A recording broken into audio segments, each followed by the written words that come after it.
eu sou contra a forma como ele está esquematizado, essa coisa de vestibular que eu acho horrorosa, mas é essa a nossa realidade. Então, meus alunos têm que estar... Porque, assim, você tem que analisar uma criança pela vida toda escolar dela, não só por uma prova, não só por um exame.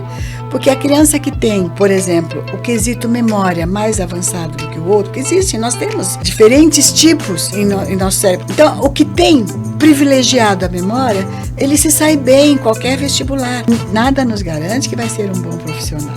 E aquele que tem um pouco mais de dificuldade em memorizar e mais em raciocínio, às vezes, não sai tão bem. Então, na minha opinião, nós temos muitos países fora do Brasil que agem assim.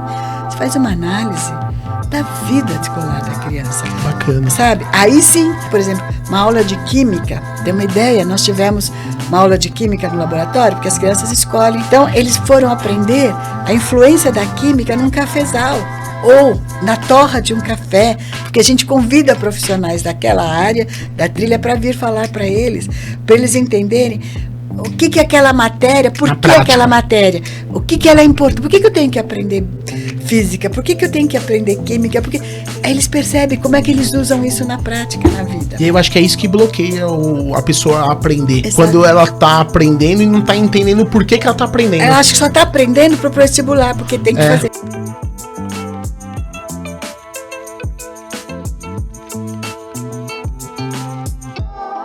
Fala galera, tudo bem? Sejam todos bem-vindos a mais um episódio da A Chave, um podcast voltado a relacionamento, network.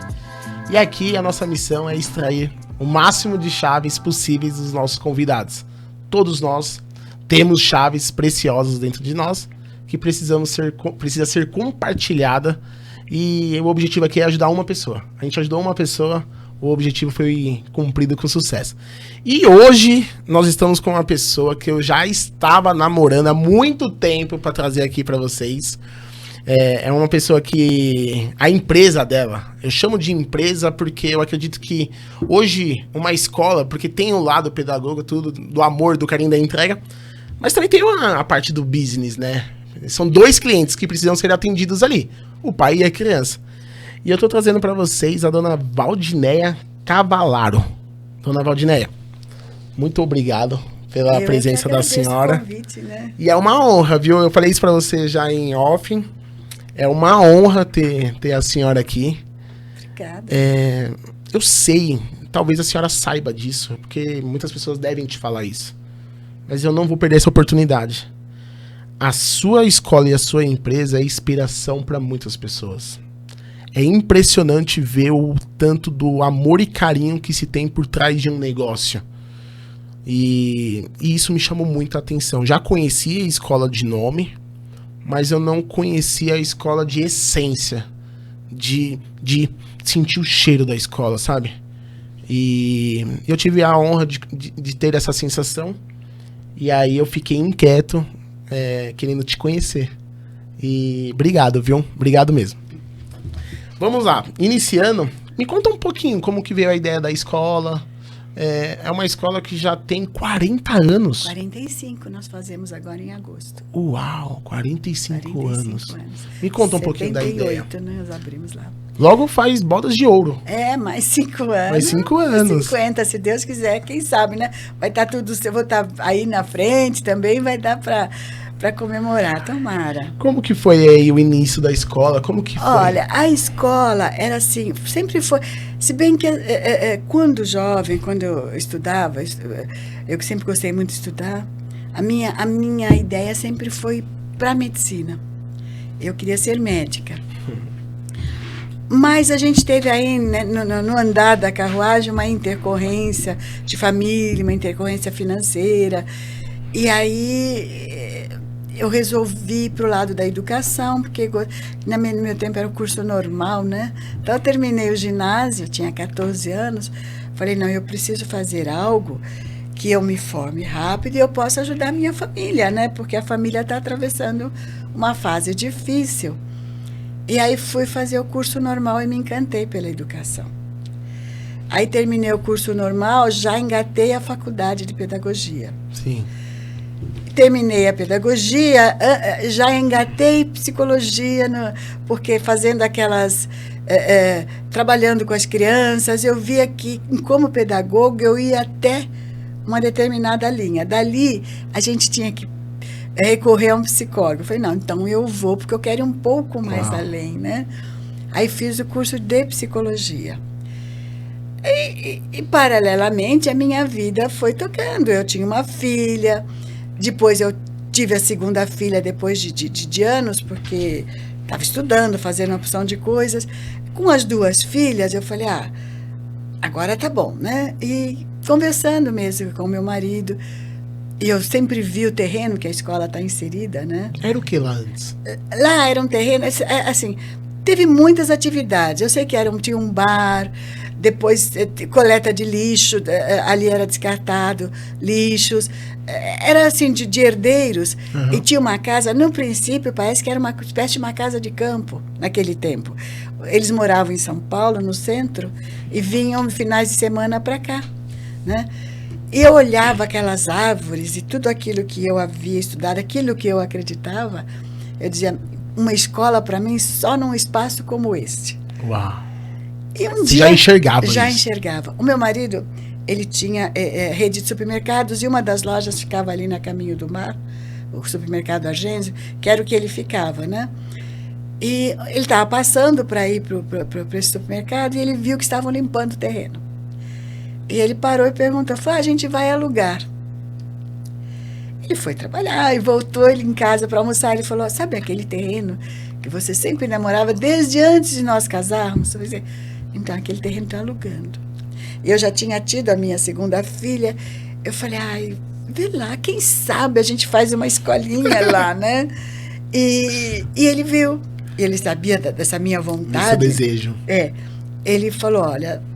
Então vamos alugar, acho que eram uns 3.000 metros que alugamos.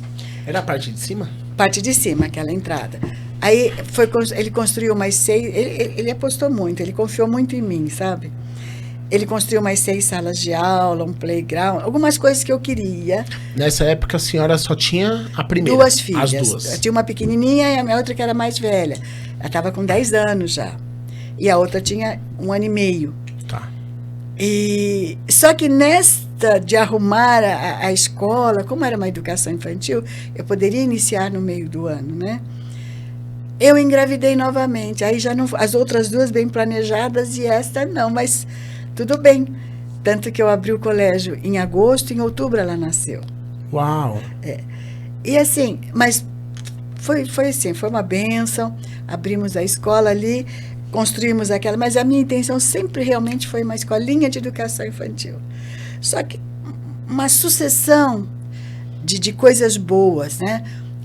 Todo aquele espaço, ele era de herdeiros.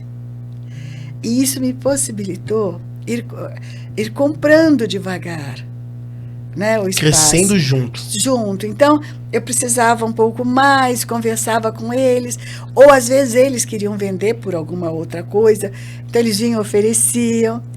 Aí, opa, então dá para crescer mais um pouquinho aqui. Deus foi permitindo. Eu não queria crescer tanto em número de alunos, eu queria crescer em espaço mesmo. Sabe? Em qualidade de espaço. Exatamente. E isso foi, a gente foi... Nesse aspecto, o primordial aí foi realmente meu marido, porque ele que é empresário, né? Eu cuidava da parte... É o Zé Luiz. José Luiz Cavalaro, Então, ele que foi, porque aí a escola só em si não teria me dado condições também de conseguir adquirir todo esse espaço. Hoje a gente tem lá 25.000 metros, né? Uau! De área própria que a gente tem. Mas ele acreditava e ele investia. Mas deixa eu te fazer uma pergunta, e aqui vai ser um bate-papo. Com certeza. Eu sou muito curioso. Por favor. Quais foram as maiores dificuldades nesse início? A senhora entrou mais por conta desse instinto de servir e amar ali as crianças e querer esse segundo passo? Não era nada de grana. Não, porque até que a gente tinha já uma condição financeira, né? Equilibrada, né, gente? Mas era realmente porque eu achava assim, eu me dediquei tanto, eu estudei tanto, para nada, né? Eu preciso, e eu acredito, como acredito até hoje, eu estudei muito Piaget. Na época, as pessoas não se falava em Piaget. Eu fui apresentada a Piaget por um professor meu, do curso normal ainda, que ele era um livro só em francês, que é a literatura, a bibliografia dele aqui, não tinha ainda ninguém que havia traduzido, sabe? Então, eu comecei a ler, eu me encantei com aquilo que ele dizia, como é que ele a preocupação maior dele como cientista, ele não era pedagogo, ele era cientista. A preocupação dele foi como é que uma criança aprende, quais são os meandros na cabecinha que faz com que a criança aprenda, porque assim, você passar conceitos para a criança, para ela memorizar, a criança é uma página em branco, ela assimila tudo. Mas espera um pouquinho. Como que funciona? Vamos ensinar de uma forma que ela cresça uma pessoa crítica, uma pessoa que analisa o entorno dela, não aquela pessoa que tudo que fala aceita e segue um esquemazinho, agora eu vou fazer isso, vou fazer. Não, sabe? E eu acreditava muito nisso, né? Que Piaget colocava. Então, eu estudei muito Piaget, estudei outros teóricos também.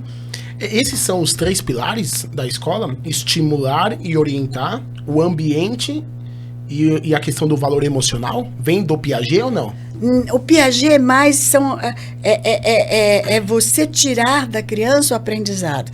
Piaget é assim, tudo aquilo que você aprende, você descobrindo, aquilo você realmente aprendeu. Você absorve.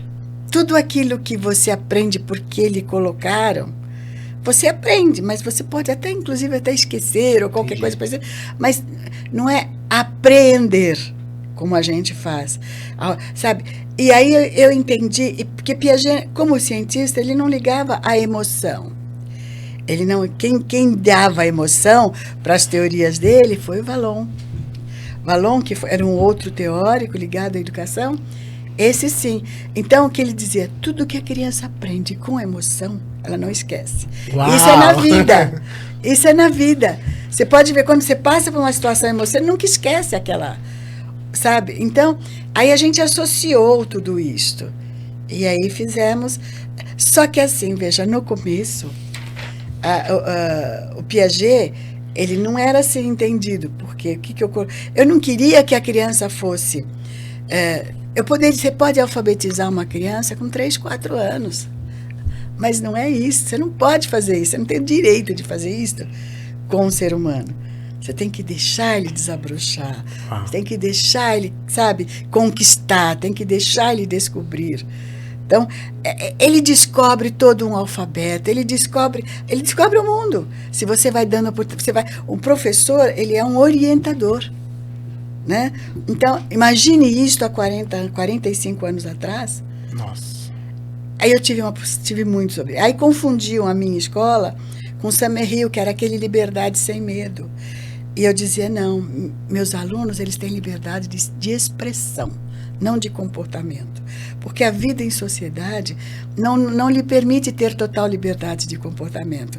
A tua liberdade para onde inicia do outro, não é? Então, você não pode criar uma pessoa totalmente livre, porque ela não vai se inserir dentro da sociedade. Né? Nós somos seres agregadores. Mas, de criação, sim. Você pode... Então, eu sempre dizia, é liberdade de expressão. A criança aqui vai fazer uma árvore, por exemplo, numa escola tradicional. Nada contra, entendeu? Era o que eu acreditava, e acreditava mesmo. Você vai fazer uma árvore. Por que a árvore... A criança, ela tem uma ideia de uma árvore. Por que ela tem que fazer uma árvore verde com uma maçãzinha vermelha? E se ela quiser fazer uma árvore vermelha com umas outras... A árvore é dela. Provocar esse instinto na criança. Essa criatividade. Boa. Sabe? Então, as pessoas não entendem. Eu lembro assim, eu tinha amigas, inclusive, que chegou a dizer para mim, a criança ia até o pré, naquele tempo existia o pré, hoje não mais. Hoje o pré, primeiro ano, né? Uhum. Olha, agora, Valdinei, é sério. Agora eles têm que ir para uma outra escola. E eu fazia um trabalho tão sério. Só que eu também tenho um defeito. As minhas filhas até hoje falam e elas vêm muito comigo. Você sabe a história do ovo da galinha e o ovo da pata, né? A gente quase não consome ovo de pata, porque a pata bota ovo quietinha. E a galinha faz um escândalo para botar. Olha. Então a gente... E eu nunca fui de divulgar o trabalho, de mostrar tudo que... Porque eu achava que era tanto a minha obrigação que eu acreditava naquilo, eu não me preocupava em mostrar para as pessoas. Então, só aqueles pais que conheciam e que tinham essas ideias inovadoras Sim. é que tocavam. 45 anos atrás. Então, foi difícil, Muito. foi difícil. E a gente tinha esse... tivemos, assim, algum desses probleminhas, né? E alguns outros também. Mas pedagogia construtivista? É socioconstrutivista. Porque o construtivista, ele vai só na construção da aprendizagem. A gente faz o socioemocional também. Boa. Junto. Que incrível. Então, hoje, né, depois esses foram uns 15 anos, mais ou menos, assim, depois a coisa começou realmente as pessoas a entenderem. Eu acho que passaram a entender mais em função de egressos.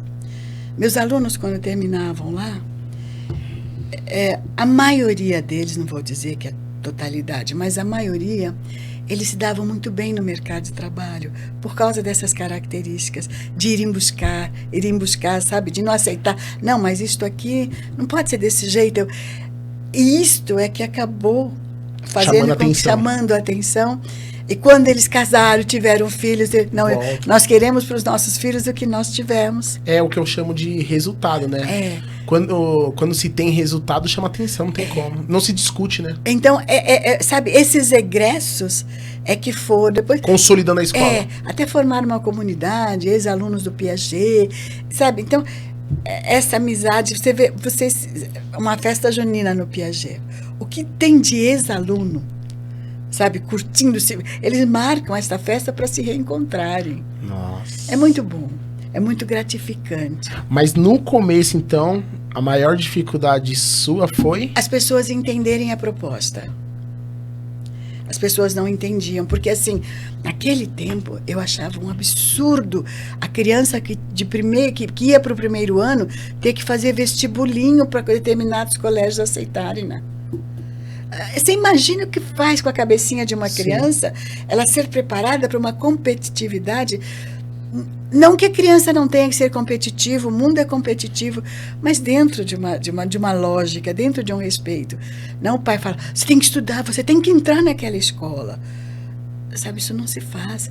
Então, eu achava isso um absurdo. Então, a criança com 6 anos, né, ela tinha que ser totalmente alfabetizada, conhecer gramática, conhecer um monte de coisas que eu achava... Ela até poderia, se ela estivesse pronta. Sim. Nada impede, estando pronta. Mas não era o caso. Se não estivesse, não é por causa disso que ela é menos inteligente que a outra. Cada um tem seu tempo. Então, eu dizia, uma criança anda com 10 meses, outra criança vai andar com 1 ano e meio, e com 2 anos elas estão iguais. A sociedade ela é muito dura, né? Não é? Então, pega pesado com os pais, pega muito pesado com a mãe. E pega muito pesado com a criança. Pois é, então, sabe? Então, a criança tem que ter... Claro que você tem que chamar a responsabilidade, você tem que fazer uma série de coisas, mas com respeito. E você só tem respeito quando você respeita. Sim. Sabe? É coisa de mão dupla. E como que foi lá atrás, no início, construir um time? Olha... Porque igual a gente estava conversando e eu acabei absorvendo, né? Você gosta que chama de empresa ou de escola? Escola. Da sua escola. São muitos funcionários antigos, né? Isso é um case de sucesso. Eu tenho lá uma funcionária que estava comigo no dia que eu abri a escola. Nossa. Ela está lá comigo. Hoje almoçamos juntas, inclusive. Ela estava lá, coincidiu de almoçarmos no mesmo horário. Que incrível.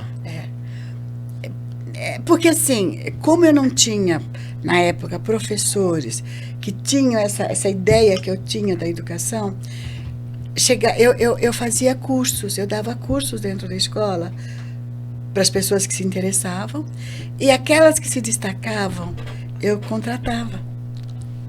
Ah, sabe? legal. E aí elas... Então era um braço de ensino e Exato. automaticamente de identificar perfis. Então a gente ficava uma semana em curso, né? Eu treinava, fazia... Então eu percebia durante o curso aquelas que realmente aprendiam aquilo que a gente estava querendo colocar, as ideias que a gente tinha. E aí aquelas eu contratava, e muitas delas estão até hoje comigo. E muitas não deram certo. Olha, não foram muitas, não. Mas, claro, teve pessoas que começaram, teve pessoas que não se adaptaram, que eram aquelas pessoas que gostavam, por exemplo, de dar tabuada, a criança tinha que saber. Então, eu dizia, não, peraí, é assim, antes dele saber quanto é, eu quero que ele saiba o que é. Nossa, como que é? Porque Antes de saber quanto é... O que é? Caramba. Então, demora mais. Porque assim, o que é 2 vezes 2? A criança tem que montar aquele processo na cabecinha dela, manipulando um monte de material concreto. E aí, depois ele entende. Aí ele vai memorizar que 2 vezes 2 é 4. Só que, se der qualquer coisa, ele precisar e der aquela coisa, ele sabe o que é, então ele vai poder, ele espera um pouquinho. Olha, 2 é isso, é tanto. Porque ele entendeu. Só que demora. Tem que ter paciência. Então tinha pais, mas meu filho ainda não sabe a tabuada, ele não está preparado ainda. Ele vai ser preparado, ele vai chegar lá. E depois que memorizava, nunca mais esquece. Não esquece. Porque aprendeu. Aprendeu. Não gravou. Sabe? Então essa era a diferença. Então tinha professores que encontravam dificuldade. Mas você tinha... Eu tô pensando assim, como... Porque aqui é a minha maior terapia. Aqui eu tô como um aluno. Eu tô aprendendo. Eu fico imaginando assim, ó. Pensando como uma empresa, também demora pra mim ter resultado. E tudo bem. Não tem pressa. O resultado não... Pois é que eu falo pra você. São desígnios de Deus. Eu optei por ser católica, né? Sou uma católica praticante. Eu achei que eu tinha que seguir uma religião. Sou cristã em princípio. Mas dentro de tudo, eu tenho muita fé, por exemplo, em Nossa Senhora. Então, a religião que mais se adequava a mim era o catolicismo. Então, eu sou católica. Então, assim, são desígnios que eu falo. Eu não precisava da escola para me manter. Entendi. Sabe? E isso, né? A gente... Era meu marido, mas... então eu podia, sabe, ter essa postura, essa atitude de investir naquilo que eu acreditava. E se a senhora não tivesse essa posição, como que a senhora faria? Não sei, talvez a escola não tivesse ido para frente, porque eu não mudaria. Boa. Sabe, a minha forma, porque eu acredito, não é uma questão, eu vou seguir isso, não, eu acredito nisso. Sim. Então, talvez eu ficasse alguns anos e parava. Não teria o sucesso que tem. A escola, né? E o sistema, até eu não tinha, por exemplo, na época que eu comecei, todos os livros que tinham, nada se adequava, porque dizia assim, você pegava um livro para cantar, leve o coelho na toca. Criança, não, pera um pouquinho, bota uma toca aqui, bota um coelho, o que vai fazer?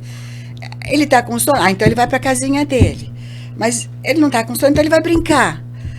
Sabe, não pode ser faça isso, faça aquilo. É questionar. Exatamente.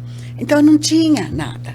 Aí eu comecei a fazer o meu materialzinho. Mimeógrafo de álcool, aquelas coisas que a gente tinha. Não eram tantos alunos. Então eu fazia o material.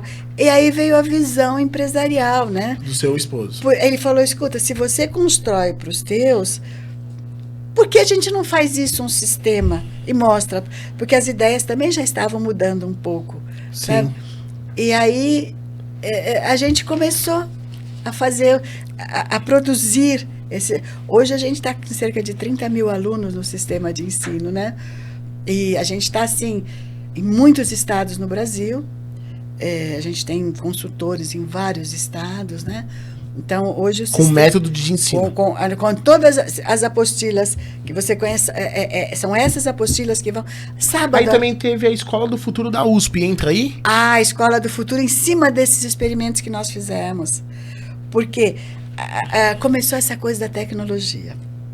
Então, a Escola do Futuro começou com tecnologia. A gente foi, acho que, a primeira escola a usar, a dar uma importância à tecnologia na nossa região. E aí, e tinha o professor Lito, ele era norte-americano, mas ele estava aqui na USP, ele criou a Escola do Futuro, e a gente fez muito contato. Eu tinha um rapaz que trabalhava, sempre assim, quando a gente tinha uma ideia, eu tentava achar pessoas que realmente sabiam fazer aquilo, sabe, profissionais capacitados. E esse menino, era até a linguagem que ele tinha, até um livro publicado, era do DOS, né, o Ronaldo Nogueira. E ele veio com essa incumbência de trazer essa tecnologia para a gente poder utilizar. Porque a primeira ideia era que os professores, em termos até de agilizar, montassem as suas aulinhas. Então, naquele tempo, PowerPoint. Eu tinha um professor maravilhoso, o professor Albino Fonseca, que hoje é aposentado. Ele foi um dos autores de todo o colégio objetivo na área de biologia. Minha menina mais velha, quando fez psicologia, fez com os livros dele. E ele veio trabalhar para mim, trabalhando com crianças de 5ª série, 6ª série. Tanto que daí surgiu até a coleção dele para o fundamental também. E ele dava uma aula, só que assim, ele perdia tempo construindo, por exemplo, o aparelho digestório, o aparelho circulatório. Ele desenhava, era perfeito para mostrar. A gente tinha alguns recursos, mas não era como hoje. Sim. E aí eu consegui convencê-lo. Eu falei, professor, é o seu desenho. O senhor vai com essa equipe, essa meninada aqui, ela vai junto com o senhor construir o seu desenho. E o senhor vai projetar, ao invés de o senhor ficar ali meia hora desenhando, o senhor vai projetar o seu desenho no quadro e trabalhar em cima dele. Uau. Sabe? E isso foi feito com todos os professores. Então, aí o Lito ficou empolgado com isso. O Lito veio para o Piaget e conversou com todos os professores. E aí nós fizemos essa parceria. Sabe, Piaget e Escola do Futuro. Viemos com os computadores. Por isso, as primeiras aulas multimídia saíram lá. Né? Então, as crianças viam porque a gente trabalhava com personagens, como até hoje. E esses personagens ganhavam vida. A emoção. As crianças interagiam com os personagens. Por exemplo, uma criança de 3 anos não gostava de comer, sei lá, a mãe queria que ela tomasse um remédio, por exemplo. O personagem na escola, que trabalhava na faixa etária dela, falava para ela, através de fantoches, que ele tinha ficado doentinho, que ele tomava aquele remédio, o que ela achava de tomar. A criança ia lá e tomava. Passava a comer verdura, comer brócolis, como eles falavam, porque os personagens faziam, né? Então, a gente foi criando tudo isso devagar, investindo muito nisso, foi um investimento bem alto, investimos muito. E aí a Escola do Futuro, depois de uns 8, 10, ela parou com esse projeto, então, mas aí nós continuamos, né? E é o sistema que a gente tem até hoje. Por isso que na pandemia... 30 mil alunos. O sistema tem. Na pandemia, quando veio que falou aulas online, todos os meus alunos já tinham o e-mail institucional. Você já estava preparada? Nunca imaginaria uma pandemia, mas muitas aulas prontas para os professores fazer, aulas que eles tinham feito mesmo, para eles, sabe, tinha muita coisa pronta. Quer dizer, começamos no outro dia, na pandemia. Todo mundo tem lá, porque tem lá, sei lá, é o zezinho@jpiaget.com.br, todos eles têm esse e-mail. Já estava estruturado, então. Tudo estruturado, quer dizer, não foi difícil. Foi difícil a pandemia em si, não é fácil não. Mas, em termos de trabalho, a gente... sabe, teve essa... foi muito bom. Eu vou entrar aí, mas só para mim anotar aqui na minha receita do bolo aqui. Então, o maior desafio no início foi o pessoal entender a proposta. Exatamente. Esse foi o maior desafio. Você teve pessoas que também somaram no meio do caminho, né? Muito, senão não teria feito, né? Porque aí um professor aqui, outros ali... Senão não teria feito. Se eu não tivesse essa equipe que acreditava nas coisas, eu não teria conseguido. Você lembra, nos primeiros 10 anos de escola, qual foi a sua maior decepção? A sua maior frustração? Nesses primeiros 10 anos? Era as pessoas acharem que o Piaget era uma escola onde era para crianças pequenas irem brincar. Sabe, foi uns 8 anos, mais ou menos, foi assim. porque era muito espaço, era muita coisa, mas eles não percebiam. Achava que era um parque? Eles não percebiam o sentido de todo aquele trabalho, a seriedade, os fundamentos que a gente encarava a aprendizagem. Boa. Eles não sabe? Eu não culpo ninguém, porque realmente né, era a nossa realidade. Eu é que fui buscar e não quis. Não é porque eu quis ser diferente, é porque eu acreditava. Tem essa, né, não é, vou fazer. Não, eu acreditava naquilo. Era diferente? Era, paciência. Teria sido muito mais fácil para mim trazer coisas, seguir. O que estavam fazendo na época. Mas aí também não teria sentido nenhum eu trabalhar. Não era aquilo que queimava seu coração? Não. Como até hoje, né? Eu hoje, graças a Deus, da forma como eu estou, né? Eu todos os dias estou lá, mas para passar a mão na cabeça dos meus alunos. Ai, que delícia. Para, sabe, conversar com eles, ir nas salas de aula, que até hoje eu vou, sabe, ver como é que as coisas estão acontecendo. Olho as avaliações para eu ver como é que eles se saem, né? Então, até hoje é assim. Mas o que você olha hoje que eventualmente você faria diferente lá no início? Um ajuste, ou não teria? Olha, sem falsa modéstia, eu não faria nada diferente. Você olha para dona Val, de 45 anos e... Boa, menina, continua. É isso? Você sabe o que é? As minhas filhas estão dando continuidade. Elas, as duas mais novas, estudaram lá, do maternal ao terceiro médio. A mais velha quis ir com 15 anos para lá, porque ela queria estar na escola. Então, elas amam a escola, né? E conhecem na palma da mão. Conhecem porque elas conhecem tudo. E elas acreditam. Como que é o nome delas? Eu tenho a Lília, mais velha, Liani. A Lília é a diretora pedagógica. A Lilian tem quantos anos? A Lília está com 53. 53. Aí tem a... Liani, que está com 43. 43. E tenho a Lígia, que tem 42. 3 meninas. 3 meninas. Mas eu tenho 7 netos. 7 netos?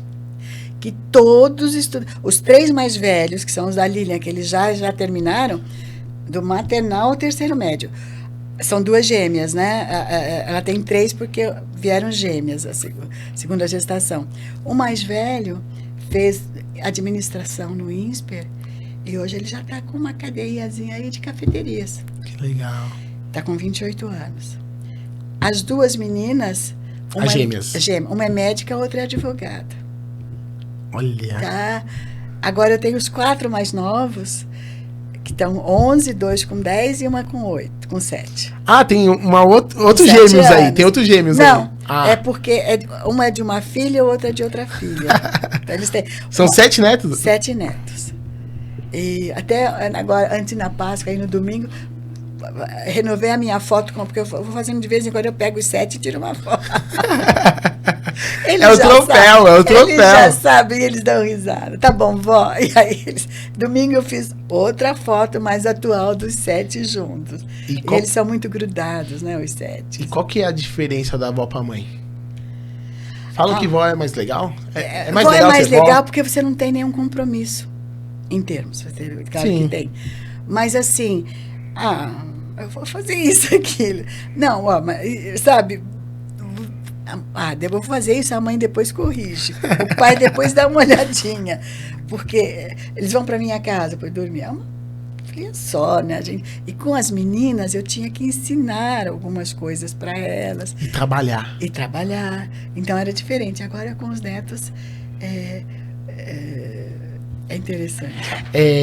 Como que a senhora enxerga os alunos de hoje versus os alunos de 20 anos atrás? Olha, existe assim... Essa mudança de geração. Tem fase, por exemplo, os primeiros 15 anos, 20 anos, os alunos, os pais, havia assim, um respeito muito grande com a direção, com a coordenação da escola. Um aluno fazia alguma coisa com o professor, os pais brigavam com a criança, eles poderiam às vezes até não aceitar, mas eles vinham falar em off com o professor. Mas corrigia tem que ter respeito e tal. Depois ficou de uma certa forma, sabe? Existe uma charge, não sei se você já viu, e é real. Os alunos de antes, o professor e os pais mostrando uma avaliação e dizendo: olha o que você fez, né? Tipo, que ele tinha ido muito mal. E os alunos de hoje, os pais junto com os filhos, os professores, o que o senhor está pensando? Olha. Sabe, existe. Aí nós tivemos, assim, um tempo grande, esse tipo de comportamento na escola. Eu acho que os pais foram criados de uma forma diferente, aquela geração, e eles quiseram dar um excesso de liberdade. Os filhos passaram a ser... Aí, os pais tinham que obedecer os filhos, e não os filhos obedecerem os pais, em termos de apreenderem alguma coisa, né? Então, ficou uma coisa meio desconexa. Totalmente desafiador para vocês, porque, né? veja, você vê uma criança... as pessoas me criticam, porque não pode ser feito... Não, a criança tem liberdade até aqui, daqui para lá. Eu sou pai, eu sou mãe, eu tenho que corrigir. Se a criança quisesse jogar num poço, eu vou deixar? Não. Estou aqui para segurar e para explicar que não é. Não, a gente não pode fazer isso com os filhos. Houve aquela coisa, sabe? Então, por exemplo, veio essa coisa, tecnologia, celulares. Gente, olha, não, eu não posso entrar na privacidade do meu filho. Que não pode entrar na privacidade? Você tem obrigação. Educadores hoje, eu sei que criticam essa minha postura, mas eu não abro mão dela. Sabe? Eu acho que ainda a informação, você tem que estar ali vigiando. Muito perto, né? Você tem que estar próximo. Você tem que respeitar, sim. E exigir o mesmo respeito com você, mas você tem que ir mostrando o caminho. Sabe? Passando os valores que eles têm que seguir. E as pessoas ficaram meio perdidas. Mas eu estou sentindo que as coisas estão voltando. Eu percebo hoje um respeito, principalmente das crianças. Sabe? Eu, por exemplo, passo pelo pátio da escola. Os meus alunos do ensino médio, sabe, é um carinho muito grande. É raro que isso não exista. Os pequenos, então, fazem questão de chegar e encostar. Então, eu estou percebendo que parece que as coisas estão voltando. Tomara. Legal. Tomara. E como que você enxerga que a escola está indo bem? Qual que é o indicador visual? Primeiro, assim, se você vai enxergar... Eu te pergunto isso porque, assim, ó, eu vejo que minha filha está gostando quando ela volta feliz e faz questão de ir para a escola. Quando ela chega na escola e a tia que vem recepcionar ela abraça. Ela abraça, sabe? Ela sorri. Eu acho que esses que são os detalhes que eu fico observando. E a senhora? Como que a senhora enxerga? Se for pensar do lado acadêmico, você olha os egressos. Boa. E você olha, além dos egressos, como é que os seus alunos se saem ao longo do ano, em termos de atitude, em termos de postura, em termos de... que eles participam de muita coisa, eles participam de gincanas, eles participam de competições, de uma série de coisas. Como é que eles... Porque, assim, vão felizes. Eu não quero meus alunos obrigados, assim. Eles têm que entender a importância de participar de alguma gincana, tipo, por exemplo, de matemática, uma Olimpíada de ciências. Aí é aquilo que a senhora falou, né? Tem que entender também o porquê, né? Entender, né? Não é só ir lá e fazer. Não. Então, isso eu vejo. Agora, a parte do social, do emocional, já é realmente assim. Eu percebo que os meus alunos amam estar na escola. Então, quando a gente faz... agora, depois da pandemia, não fizemos mais, mas vamos voltar a fazer. Piaget 24 horas. A criança chega na sexta e só vai embora no sábado à noite. Piaget 24 dormem horas. Na escola. Aí eles trazem sacos de dormir, dormem, né? Aí a maioria dos professores ficam. É uma festa, a gente faz a discoteca, eles vão para a piscina. É assim, é uma festa grande. Então você percebe a maioria das crianças querendo ficar, participando, boa, né? E viajando juntos. Então você percebe isso. Realmente a maioria das crianças não querem deixar de vir à escola. Pais eles falam para mim: você quer que quando eu quero alguma coisa do meu filho, eu falo: você não vai mais para a escola, ou eu vou te trocar de escola. Então por isso a gente percebe, né? E eles me ajudam muito, minhas crianças, meus alunos, com a ONG também, né? Agora eles estão numa Olimpíadas. O ano passado eles arrecadaram 5 toneladas de alimento. Uau! Foi tudo para a ONG. E eles vão levar. E eles vão para Participam, eles vão levar, eles vêm entregando, eles fazem tudo. Nossa, eu fiz uma anotação aqui que, olhando o vídeo de apresentação da escola, eu acho que uma das suas filhas falou assim, ó: não se prepara apenas para uma prova, e sim para a vida, para mudarmos o mundo. A minha filha mais velha, que dirige a escola hoje. Não é só a prova. Não. E quando a criança entende que é além essa questão social, acaba se formando um caráter muito lindo, né? Você vê, essas Olimpíadas, eles chamam de Olijupe, né? Deixa eu ver. É assim, formam-se times, mas mesclando todas as séries. Então, sempre alunos do ensino médio coordenam um grupo, então começa no 6º ano. Sim. E aí, sabe, tem de toda. Então tem crianças do 6º, do 7º, numa mesma equipe. Então são equipes. Tem a equipe azul, a vermelha, a amarela. E o que eles trabalham em cima ao longo do ano para fazer essa Olimpíada é competição. Então eles passam sábado. Se deixar, eles ficam sábado e domingo na escola. Uau. Então eles têm jogos, eles competem entre si. E eu vejo os mais velhos. Agora a Páscoa que você viu lá, que veio o coelhinho, quem coordena tudo? O 3º médio. Olha que legal. 3º médio que foi com esse coelho de sala em sala, levar os ovinhos para as crianças. Tudo é o 3º médio. Já se trabalha isso. E na nossa feira cultural, que a gente chama, que a gente faz no 2º semestre, onde os alunos ali criam muitas coisas, muitas atividades, quem analisa? O 3º médio também, que eles é que vão. Eles não mais, porque eles não têm muito tempo. Porque eles têm um vestibular pela frente, né? E quer queira, quer não, o nosso país, eu sou contra a forma como ele está esquematizado, essa coisa de vestibular que eu acho horrorosa, mas essa a nossa realidade. Então, meus alunos têm que estar... Porque, assim, você tem que analisar uma criança pela vida toda escolar dela, não só por uma prova, não só por um exame. Porque a criança que tem, por exemplo, o quesito memória mais avançado do que o outro, que existe, nós temos diferentes tipos, né, em nosso cérebro. Então, o que tem privilegiado a memória, ele se sai bem em qualquer vestibular. Nada nos garante que vai ser um bom profissional. Ele entrou. E aquele que tem um pouco mais de dificuldade em memorizar e mais em raciocínio, às vezes, não sai tão bem. Então, na minha opinião, nós temos muitos países fora do Brasil que agem assim.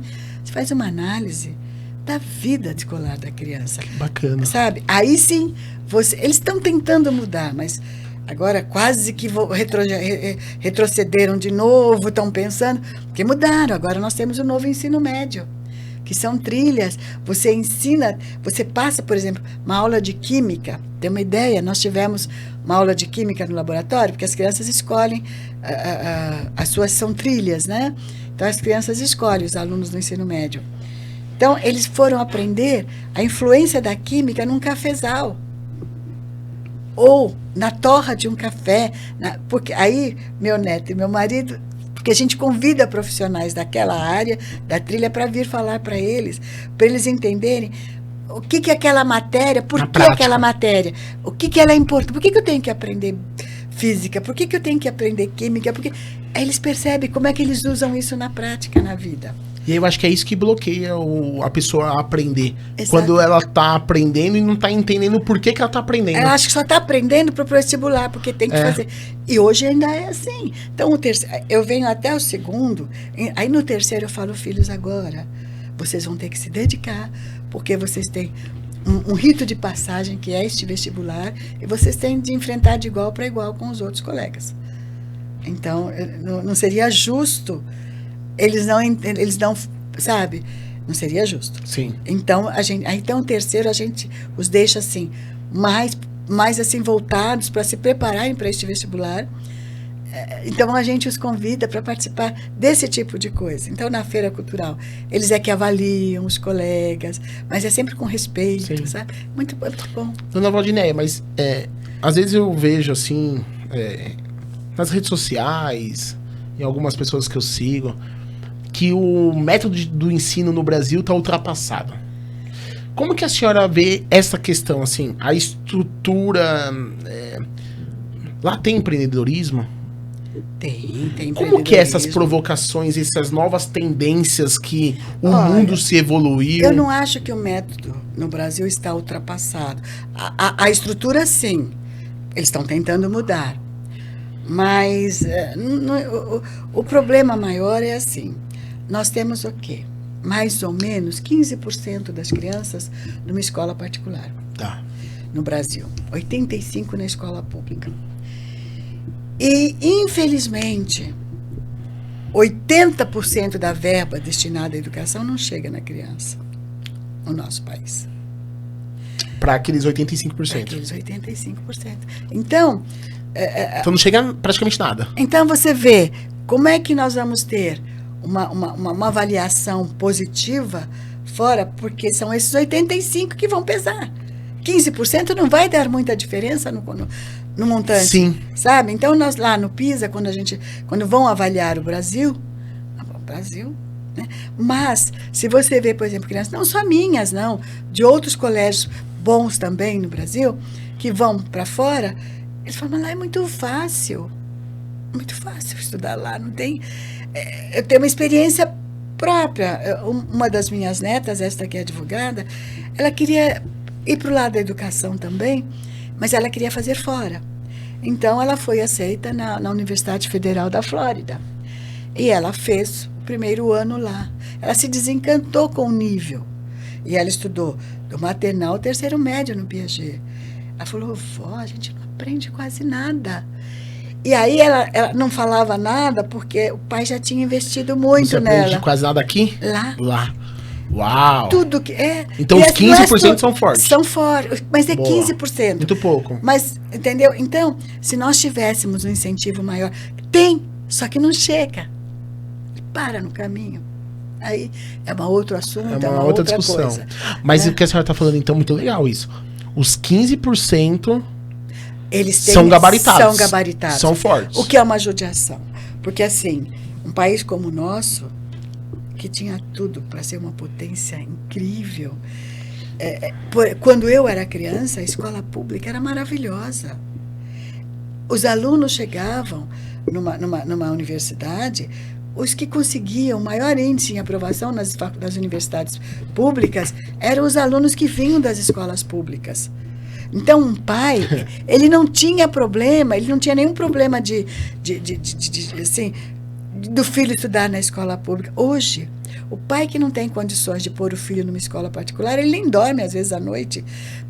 Poxa, eu estou negando oportunidades importantes para o meu filho, ele vai ter que perder. É errado isso, entendeu? Eu sou muito fã de escola pública, uma escola pública decente, né? Porque existe clientela para todos. As boas escolas particulares, mesmo as escolas públicas também sendo muito boas, elas vão se manter. Vão parar, assim, aquelas escolas, né, que não são boas, que tem de todo jeito. Mas a maioria são pessoas sérias, são pessoas que acreditam na educação. Sabe? Você não vê assim, a pessoa monta uma escola... Não, você pode ver, você conversa com mantenedores, com diretores. Eu mesmo faço parte eu sou uma das diretoras da Associação das Escolas Particulares do ABC. Eu converso com eles, com os outros diretores. O nível é bom. Muito bom, todos eles, sabe, comprometidos em dar uma educação adequada, cada um dentro da sua linha, mas todos com esse comprometimento, né? A senhora falou, eu vou voltar para o nível das escolas, mas a senhora falou um negócio que eu esqueci de entender um pouco melhor, que é a raiz. Quando eu era criança, a senhora falou. Pois é. Me conta um pouquinho, a senhora nasceu aonde? Eu nasci no interior de São Paulo, mas fui criada aqui. Eu vim muito pequenininha para São Paulo. Tá. Né? Então, eu estudei numa escola particular Veja, éramos meu irmão e eu, e tínhamos uma irmã bem mais nova. Então vocês eram em Em 3. 3. O meu irmão estudava na escola pública e eu numa escola particular, não porque precisasse, porque o meu pai tinha uma certa condição de pagar e ele queria, naquele tempo, menininha e menininho. Então a menininha tinha que ter outro tipo de formação. Aquele tempo era diferente, né? Então eu estava numa escola de meninas. E o meu irmão, só que nós tínhamos o mesmo nível de aprendizado. Não se tinha um degrau. Não, e meu irmão achava o máximo. Meu pai deixava ele ir para uma escola pública porque ele era homem, sabe? E assim, e eu queria que isso voltasse. Não de menininha, mas Sim. eu queria que a escola pública voltasse. Tivesse num nível muito próximo de uma particular. Então, assim, aí eu estudei nessa escola particular até perto de terminar o ginásio. Foi quando a minha família teve um revés aí financeiro e tudo mais. E veja, quando eu optei por fazer o normal, eu optei para fazer o normal numa escola pública. Porque o diploma de uma escola pública tinha muito mais valor do que o diploma de uma escola particular, mesmo sendo boa. Boa, olha. E sabe, então eu fui fazer. Se enxergava melhor aquela pessoa que tinha feito o público. Exatamente. Né? Então, daí que surgiu, né, todo esse... Era diferente, e a gente entende, a gente faz uma análise, sabe, que vem assim, desde lá, mas Mas era a senhora, mais 2 irmãos, seu pai e sua mãe. Aí, São Bernardo? Não, São Paulo. São Paulo. Aí foram crescendo, tinha uma vida equilibrada. Equilibrada. Com 15 anos é que a coisa ficou mais complicada, mas assim, a gente nunca perdeu. Sim. Esse amor, esse carinho de família, a gente nunca perdeu. E aonde que a senhora conhece o Zé? Meu marido? Eu fui trabalhar com um amigo do meu pai, um advogado. Ele precisava de uma pessoa para ajudá-lo. Ele tinha um escritório em São Paulo, né, no centro. E aí meu pai falou, olha... Ele falou, eu precisava de alguém que eu confiasse, não sei o quê. E esse escritório ficava a uma quadra do supermercado Argênio, onde o meu marido ficava. Porque era o grupo Argênio, ele era um dos sócios. Né? E ficava a uma quadra. E 2 vizinhas minhas trabalhavam no Argênio. Então eu ia, almoçava com elas, aí foi aí que eu o conheci. E isso já tem quase 60, né? 57 anos. Uau. Amor da sua vida. Sim. Como que é essa relação de vocês? É muito boa. Porque hoje em dia também é um outro desafio, né? É muito boa. Quando eu falo, as pessoas me encontram na rua, conversando assim, ou com um cliente, ou com amigos, e eu falo assim, vou fazer 10 anos de casado. Eu percebo que o pessoal estranha. Por eu ser novo e... Eu tenho 33 anos. Casou muito jovem, né? Casei jovem e eu vejo que hoje em dia a sociedade acha estranho isso.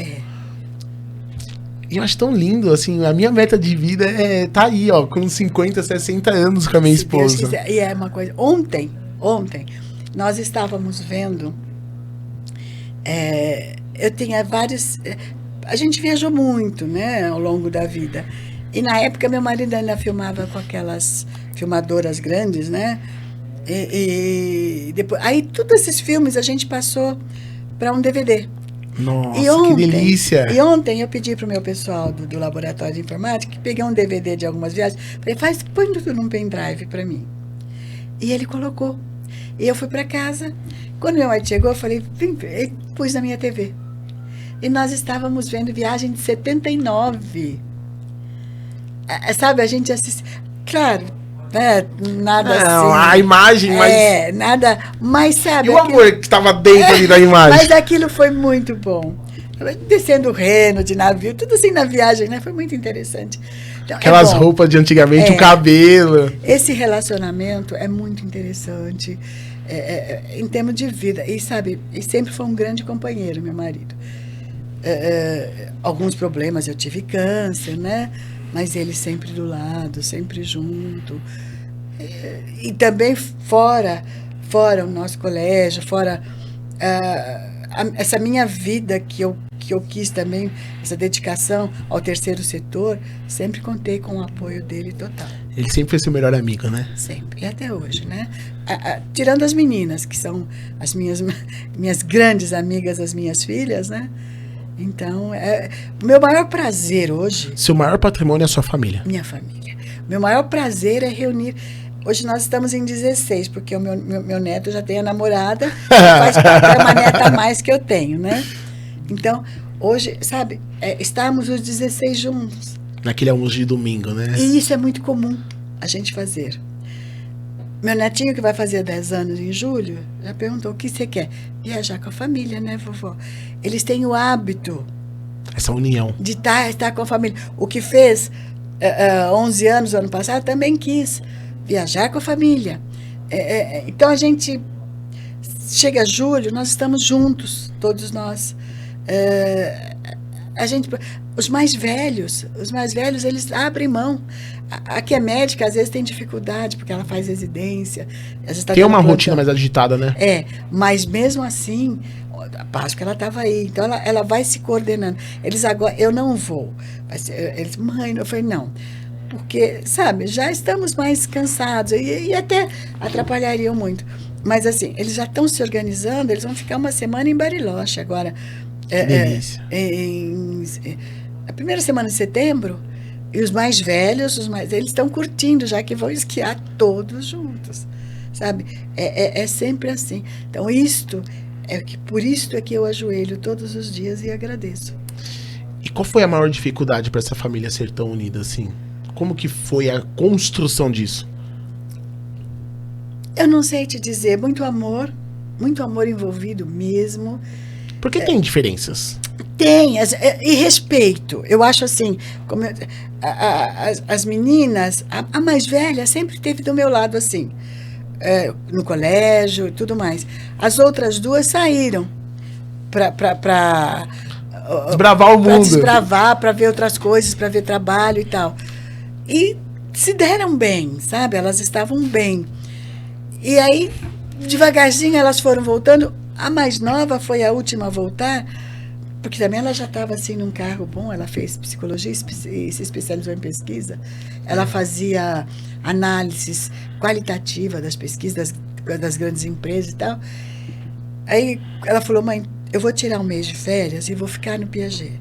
Se eu sentir que realmente eu sou útil, eu venho. Então, mas eu primeiro quero sentir... nenhuma delas queria, elas queriam assim: mãe, você construiu o seu, você e o pai construíram o de vocês. A gente quer também construir, né? Mas eu falo, poxa, mas já está pronto. E aí? Eu construí porque não estava pronto. Nós construímos, meu marido e eu, porque não estava pronto. Ela veio, ficou um mês e não saiu mais. A gente estava conversando, só vou te interromper num ponto, a gente estava conversando ali, e às vezes os filhos vêm, já está pronto, mas mesmo assim eles não se adaptam. Não, porque quando você fala vem e tal, e é assim, porque é o seguinte, o filho vem, a cabeça é diferente, e você não tem o direito de dizer que eles têm que pensar como você pensa. Eles são outras pessoas, e eles vêm para somar. Quando você põe na tua cabeça que teus filhos estão vindo para somar com você, você respeita, e o respeito é mútuo. Então, hoje jamais eu interfiro se alguma coisa, que a minha filha, por exemplo, que dirige para pedagogia, se alguma coisa eu achar que não, jamais eu vou falar com ela na frente da equipe técnica toda. Eu vou chamá-la e dizer: filha, eu acho que aqui o caminho poderia ser um pouco diferente, assim, assim. Eu a deixo amadurecer, e se ela concordando, tá, ela vem e ela modifica com a equipe dela. Boa. Então, funciona, porque eles a respeitam muito. Que é a gestão do relacionamento. Exato. E assim com todos, né, que a gente faz, tanto faço eu quanto faz meu marido também. Ele também tem essa coisa com as meninas de dizer: olha, vamos lá, vamos ver, fala as suas ideias, se ele concorda bem. Se ele não, por que não? Por causa disso, disso e disso. Às vezes elas convencem o pai. Nem sempre as opiniões se batem. Não, nem sempre. Mas tem ali um diálogo. Mas tem um diálogo e a gente procura ver o que é os realmente argumentos. melhor. Que legal. E elas com essa cabeça nova, com tudo, essa tecnologia que veio para ficar, essa comunicação, ela transcende a nossa cabeça. A gente não alcança tudo. Às vezes você não sabe o que você pode fazer, porque você não sabe que aquilo é possível. Por exemplo, sei lá, eu até hoje não entendo direito como é que a televisão funciona. Você imagine um computador, os recursos que você tem em mãos. Então, por exemplo, de pegar uma coisa aqui, botar para lá, não, isso não é possível. É claro que é possível. Então você não vai porque você acha que aquilo não existe.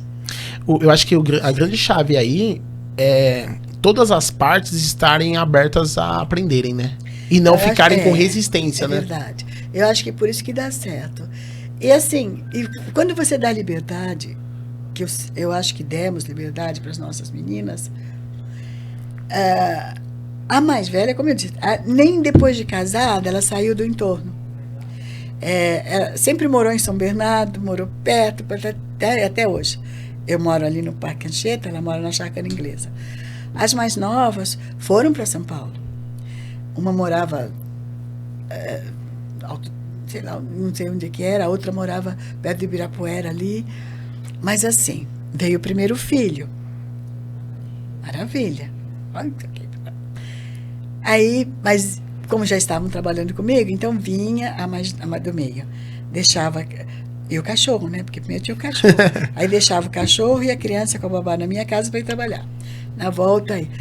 Quando veio o segundo filho, mãe, eu acho... Como é que eu vou pegar 2 crianças pequenas, mais o cachorro, todos os dias? Eu acho, né, que a gente vai. Então, essa do meio, por exemplo, ela do hospital, que nasceu a minha neta, ela já foi direto para minha casa, enquanto vendeu a casa dela em São Paulo, que eles compraram aqui, perto de mim, que na outra quadra. Enquanto reformava, ela ficou na minha casa. 3, 4 meses, depois foi para casa dela, mas ali. A outra, igualzinho, teve o primeiro menino, quando veio a menininha, mãe, não dá. Aí foi morar na casa do lado da irmã. Olha. O mesmo muro dividia. Hoje, já construíram, mas estão lá comigo. E a outra ali na Chácara Inglesa. Estão próximas. E são muito unidas. Muito. Nossa. Tem uma noção, os filhos, elas batizaram tudo entre si. Só elas. E como que é o assunto trabalho em casa? Como foi também? Porque isso é uma outra dificuldade, né? Sabe, elas falam... Ou é natural? É natural, não falam tanto. Só quando tem um probleminha ou outro, igual essa coisa da segurança, domingo se falou um pouco. Mas fora isto, eu não sei se porque também... Já está consolidado? Elas viram que foi um pacto que fizemos, meu marido e eu. Em casa, não se fala de trabalho desde o começo. Então calma, vamos voltar um pouco. Porque eu acho que é um dos grandes desafios aí, né? Principalmente quando se trabalha marido e mulher juntos. Então, em casa... Como foi lá atrás, para chegar nesse pacto? Foi isto. Em casa, é o marido, a esposa e os filhos. Em casa não se fala qualquer problema, a gente discute amanhã no trabalho. Fazemos uma reunião no trabalho. E se houve um desentendimento no trabalho, não é um desentendimento do casal. Chegava em casa, acabou. Ali. E nós conseguimos. Não pergunte como, não. Que lindo. Mas é verdade. Mas a gente conseguiu. E eu percebo isso nas meninas também. Que legal. A gente, por exemplo, a gente viaja muito, todos juntos. Então, normalmente, eu tive uma netinha que deu... Vocês são de descendência italiana ou não? Meu marido é italiano. Ele é o dele que vem o... Cavalaro. Ele é filho. Eu pergunto que o meu é Buranello. Então também, né? Então, meu marido é filho de italiano, né? Então é muito unida a família, assim, né? Muito. Tá, entendi da família, entendi quando a senhora conheceu o esposo. É uma curiosidade. Eu gosto de conhecer muito do CPF também, para entender o porquê que o CNPJ é tão forte. Voltando para a escola, e como foi a pandemia? Apesar de vocês já estarem muito bem ali estruturados, mas como foi aquele baque? Foi muito difícil. Muito difícil. Você ia na escola, não tinha uma criança. Dava uma tristeza. Era um corpo com coração... ia na escola depois, né? Porque meses a gente ficou sem sair de casa. Sim. Né? E longe de todos. Imagine uma família como a nossa. Unida, de repente. Não podia. E eu tive um agravante seríssimo. Qual? No início da pandemia, a minha netinha, que vai fazer 10 anos, teve leucemia. Nossa. Eu não podia ajudar minha filha no hospital, porque eu não podia sair de casa. A minha filha sozinha, meu genro cuidando do meu neto, do outro filho deles. Calma. E a minha menina sozinha. A filha de quem? Da Lília ou da Liane. Da Liane. Da do meio. Ela tem quantos? Ela tem 2, tem um casal. Um casal. Aí a menina é a Estela. Estela e o menino? Leonardo. O Léo. A Estela tem 10. Mas com 6 ela teve. Olha ela vai só. fazer 10, a Estela. E o Léo? O Léo vai fazer 12 esse ano. Tá. E aí na pandemia, a Estelinha. A leucemia. Eu que trabalho com pessoas carentes com câncer. E aí, como foi?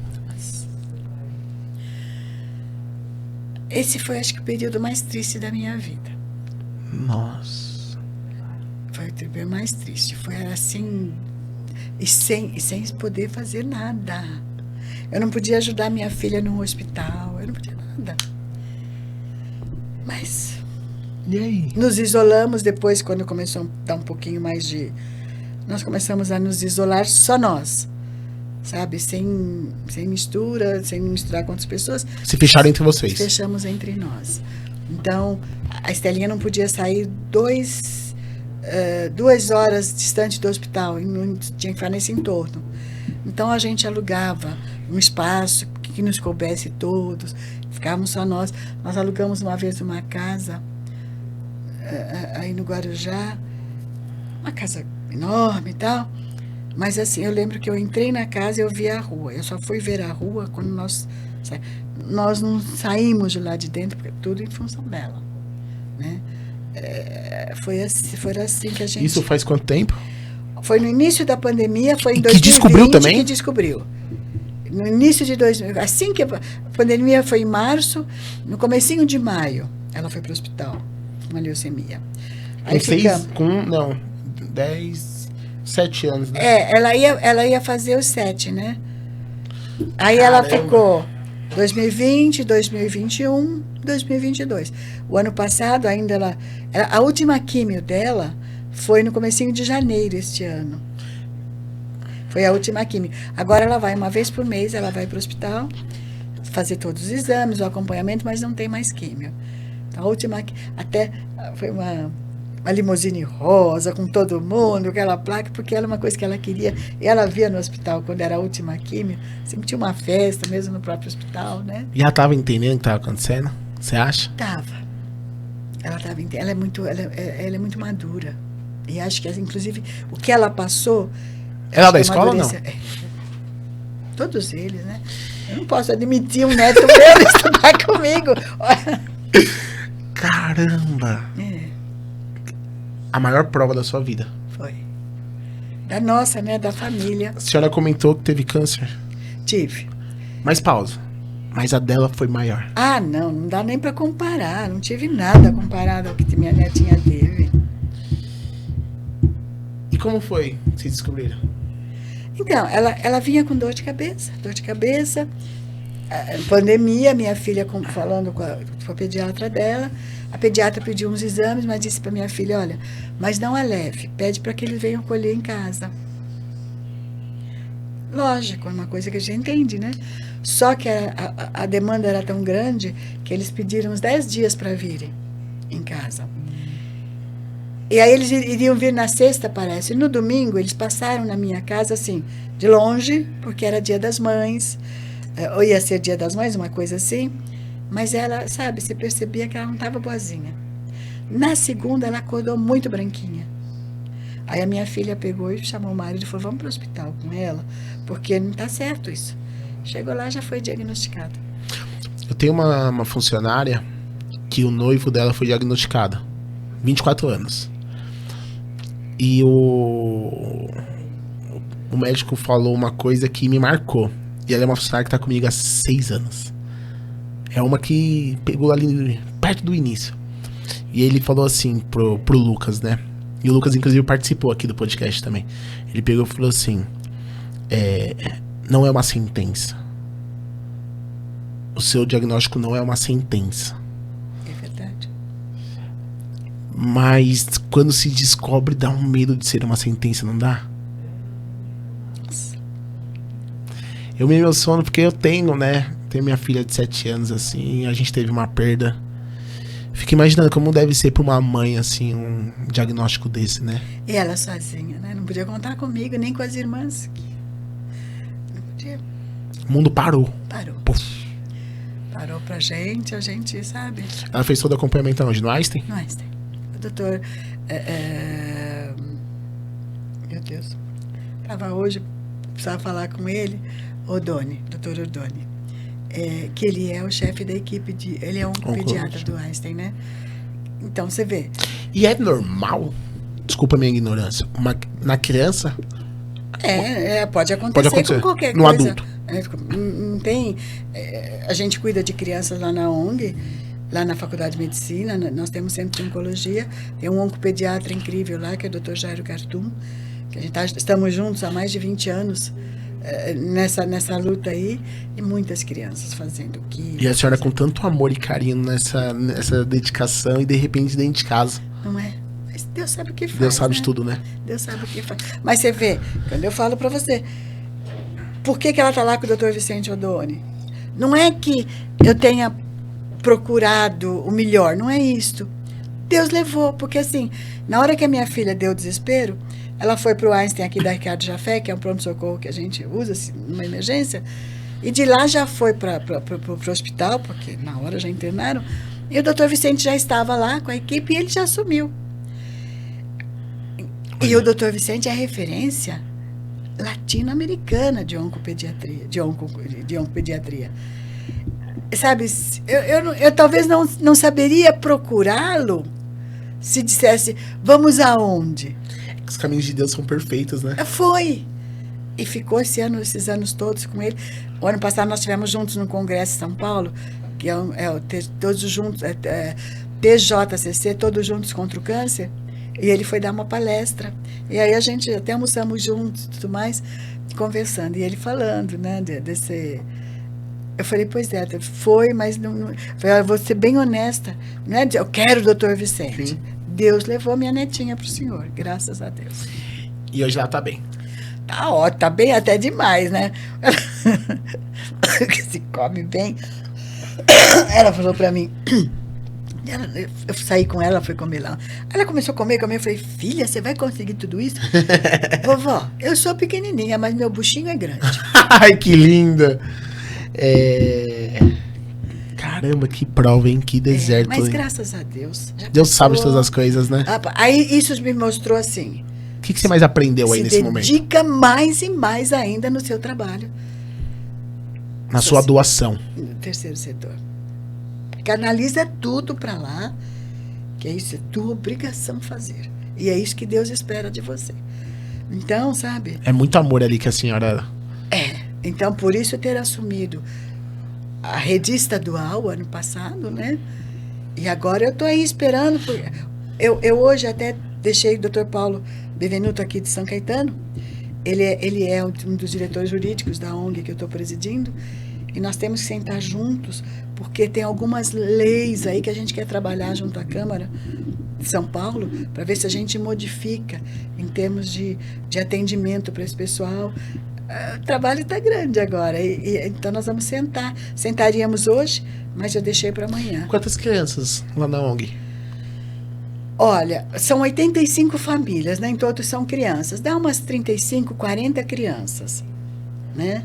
O restante são adultos. Que fica lá onde a senhora me falou. Isso, que fica, a sede é lá. Mas a gente está no Hospital Mário Covas, nós estamos lá, as nossas voluntárias atuam lá.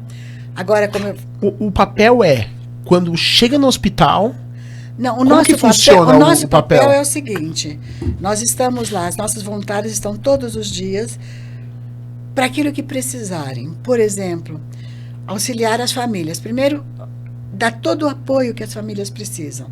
Então, a gente faz doação de roupas, no frio, aquelas coisas todas normais. Mas também, assim, a pessoa precisa de condições para se locomover até o hospital. Às vezes não é que não queira ir visitar o paciente, não tem como. Tem condições de... E é invisível para quem não está passando. E a ONG faz isso. A alimentação. Enquanto estão no hospital, eles recebem. Quando saem do hospital, eles levam a receitinha, né? E não tem como comprar. A ONG compra. Então, essa ONG, por exemplo, eu tenho um convênio com o Dr. Luiz da Tecnolab. A ONG tem um convênio. Já tem uns 10 anos que a gente tem esse convênio. Faz os exames lá. Faço os exames e a gente paga para eles o que os convênios pagam. Então, algo justo, não é um favor. Não, todo mês eles me enviam a fatura dos exames que eles prestaram para a gente naquele mês. Então, mas o SUS tem exames? Tem, mas tem paciente que não pode esperar o tempo do SUS. Então, aí os médicos já sabem, eles encaminham para a gente. Remédio. Tem na farmácia de alto custo, mas tem remédios que estão faltando. O paciente com câncer não pode ficar esperando. Então, eles levam a receita com o carimbo da farmácia dizendo que não tem. A ONG compra. Né? Então, E a ONG, ela é abastecida como? Muitas bênçãos. Eu falei isso pro Aldo Quintão, lá da igreja anglicana, que ele montou uma... Como é que você faz? Eu falei, Deus. Ele falou, não é assim que funciona. Eu falei, mas é assim que funciona há 25 anos. Porque não falta nada. A gente tem, na nossa sede, nós temos um brechó, mas esse brechó tem uns 4, 5 anos. Sabe, as coisas acontecem. Mas como que as pessoas poderiam, por exemplo, o Arnaud, como que o Arnaud poderia ajudar? Olha, pode fazer uma doação mensal, né? Que a ONG emite mas eu quase não tenho muitas pessoas fazendo isso. Meu genro faz, que é o marido da minha filha mais velha, ele construiu um hospital agora. Nossa. Lá em Americana. Ele abre... No interior tem um hospital do câncer? Não. Ribeirão Preto. Lá tem. É um hospital maravilhoso, viu? Referência. Fazem um trabalho incrível lá, mas eles têm muita ajuda dessas duplas sertanejas. O Sorocaba. Fernando Sorocaba. Começou com Leandro e Leonardo. Eles têm muita ajuda, mas eles canalizam toda essa ajuda para as pessoas que precisam. Né? Porque às vezes, assim, agora eu vou te falar como pessoa física. Eu vou te olhar e falar assim, mas talvez você não precisa de ajuda, né? Sou tão pequeno pra te ajudar. Mas não é assim. Não. E é legal porque o nosso podcast, graças a Deus, tem tido um alcance muito legal e um dos objetivos é eu levar essa mensagem adiante.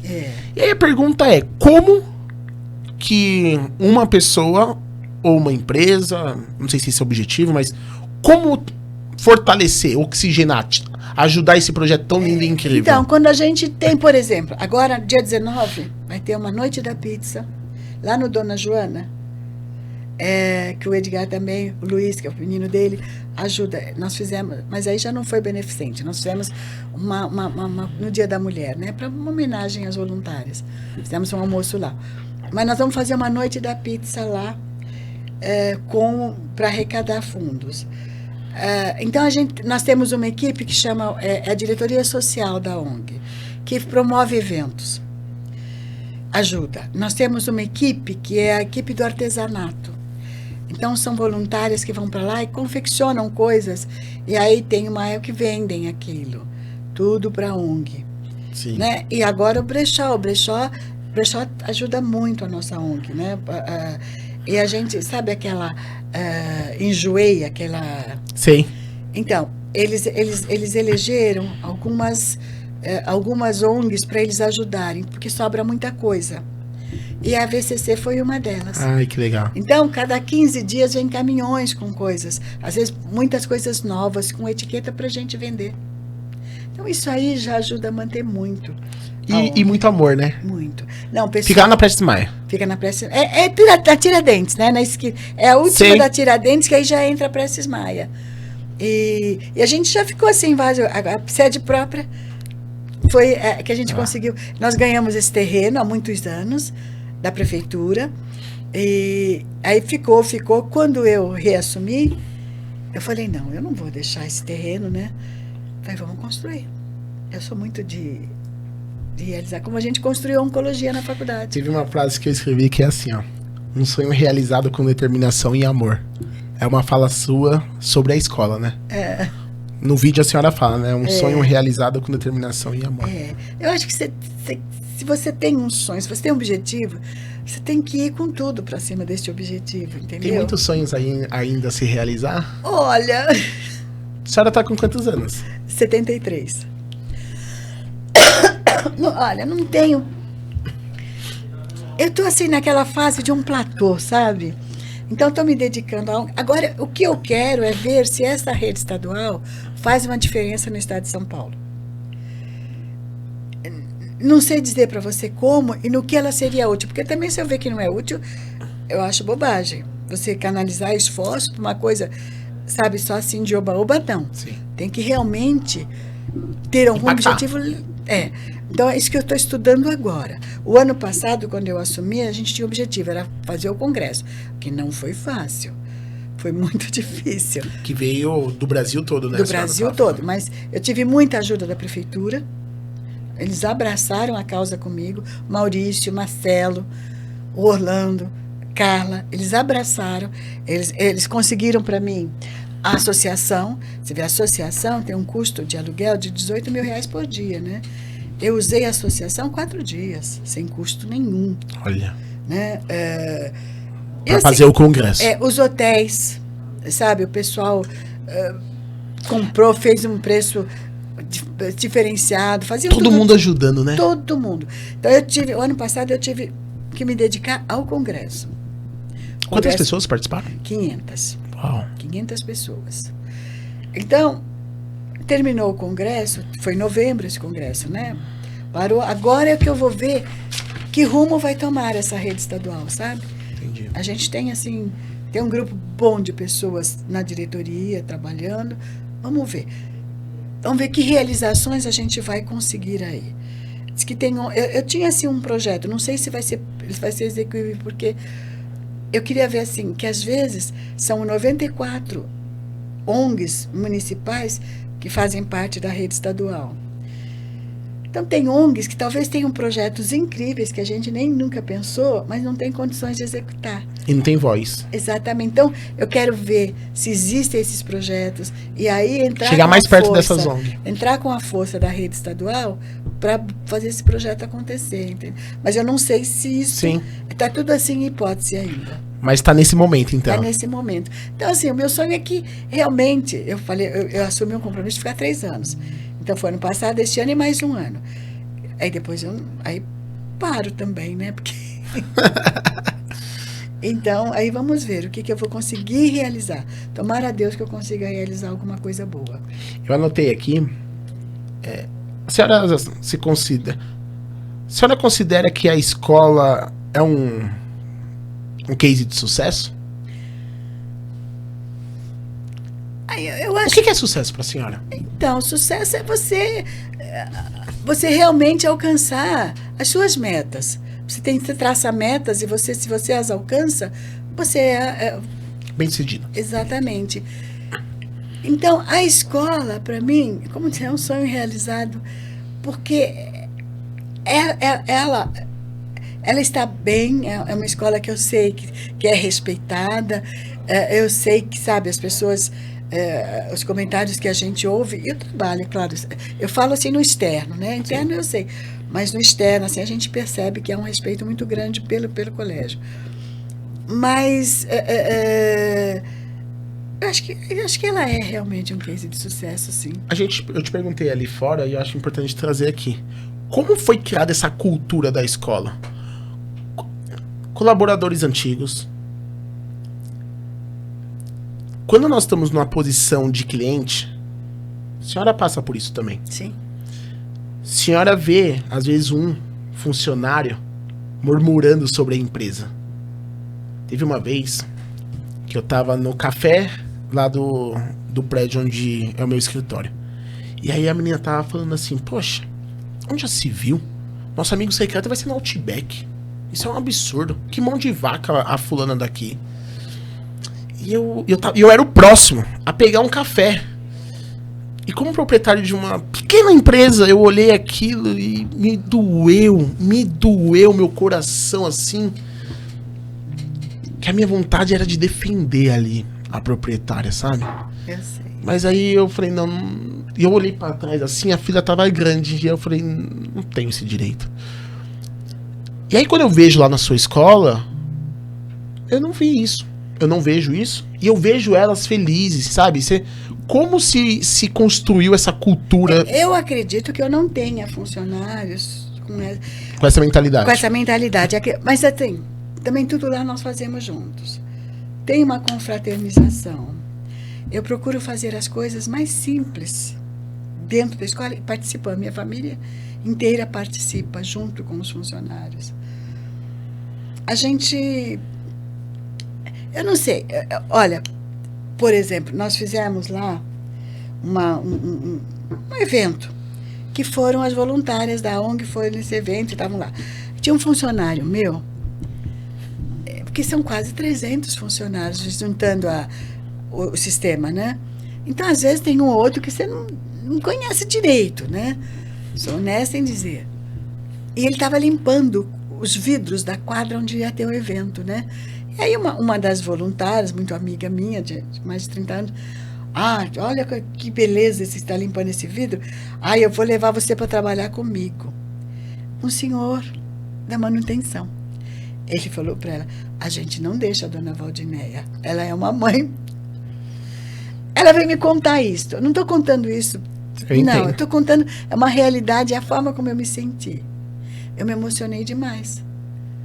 Porque é esse espírito, será que tem lá? Eu sinto muito carinho de todos os funcionários, mas também eles recebem. Tem a troca. É. Mas a senhora construiu, então, uma família. Então, eles mesmos falam, família Piaget. Nós fazemos parte da família Piaget. Já virou um chavão, qualquer evento que tem, eles mandam fazer camisetas, tudo com família Piaget. Não, sabe, é uma coisa assim. Agora, por exemplo, a gente tem, o único privilégio que tem na escola é o meu, que eu tenho uma vaga reservada no estacionamento do colégio. Porque é o único privilégio. É porque mamãe até achou ruim uma vez. Eu falei para ela, minha senhora, desculpe, mas, sabe, a gente oferece aí quase 300 vagas. Peguei uma só para mim, né? Eu acho que eu mereço. Mas assim, restaurante, eu entro na fila.